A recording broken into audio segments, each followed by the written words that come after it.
أعوذ بالله السميع العليم من الشيطان الرجيم بسم الله الرحمن الرحيم اللهم صل على سيدنا Muhammad وعلى آله وسلم. Le mémorial des saints du Cheikh Fariduddin Attar radiyallahu anhu. Sentence de Haris Muhasibi radiyallahu anhu.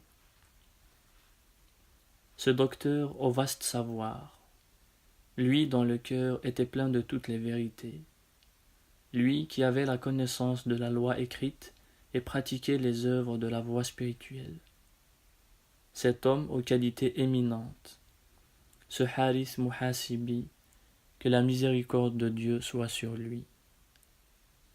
Très savant, ayant toute l'autorité d'un docteur, il possédait parfaitement la science de la forme et du fond.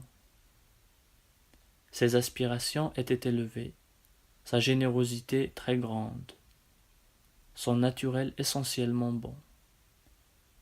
Menant une vie austère, possédant le don des miracles, il était accompli dans la science de la vie spirituelle.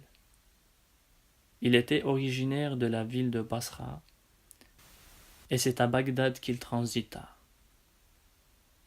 Lorsqu'on plaçait devant lui un mets d'une légitimité douteuse, les veines de sa main se contractaient et il reconnaissait ainsi que ce mets était illicite.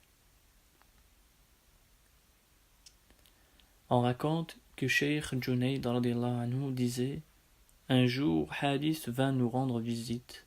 Comme je vis qu'il avait faim, je plaçai devant lui des reliefs d'un festin qu'on nous avait envoyé de la maison d'un de mes parents. Sa main se contracta et il ne put parvenir à l'allonger de manière à toucher ces mets. Je lui en mis un morceau dans la bouche, mais, ne pouvant parvenir à le mâcher et à l'avaler, il finit par le rejeter. Puis, il se leva et sortit de la maison. Il vint encore me voir une autre fois, et je plaçai devant lui du pain sec. Il le mangea et me dit: « Ô Junayd, voilà le genre de nourriture qu'il faut servir aux derviches. » On l'avait surnommé Muhasibi, le contrôleur, parce qu'il ne prononçait pas une parole sans y avoir mûrement réfléchi. Un de ses disciples lui ayant demandé un conseil, il lui répondit radiyallahu anhu: « Je te recommande 10 choses. 1. Ne fais point de serment en prenant à témoin le nom du Seigneur Très-Haut, soit en vrai, soit en faux. 2. Ne profère jamais un mensonge. 3. Si tu prends un engagement envers quelqu'un, sois fidèle à le remplir. 4. Ne laisse jamais tomber une malédiction sur personne, quand bien même tu serais victime d'une injustice. 5. Si quelqu'un te fait du mal, ne lance pas d'imprécation contre lui.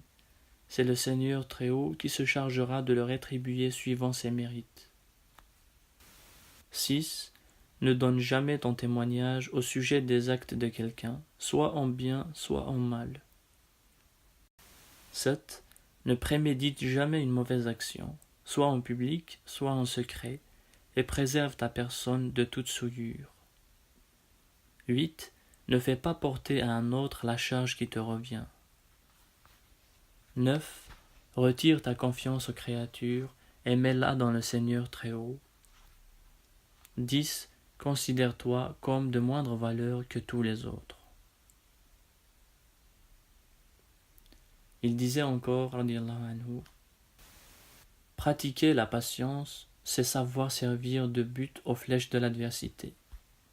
Pratiquer la soumission, c'est tendre le cou aux arrêts souverains qui viennent de Dieu.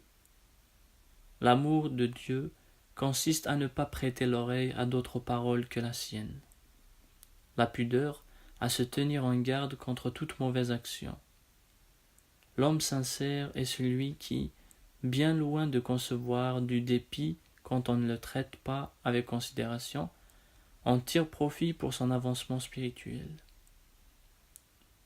Quiconque a macéré son corps par les austérités trouvera la route qui conduit à Dieu. Quiconque entretient des relations avec des derviches initiés il trouvera toute la saveur des hôtes du paradis. Gagner, grâce aux aspirations de son cœur, une part du monde invisible vaut mieux que toute la science de ce monde. Et c'est par la pratique des austérités qu'on obtient ce résultat.